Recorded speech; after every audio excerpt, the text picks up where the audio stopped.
संक्रांतीला काळी साडी घालतात हे आपण सगळ्यांनी पाहिलं आहे।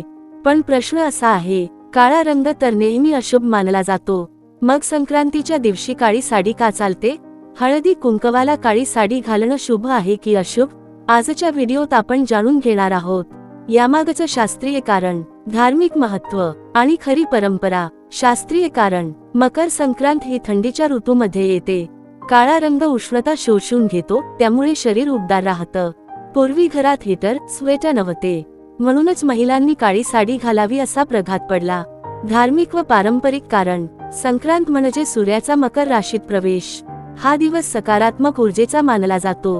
काळा रंग नकारात्मक शक्ती शोषून घेतो आणि घरात शुभता टिकवतो अशी श्रद्धा आहे।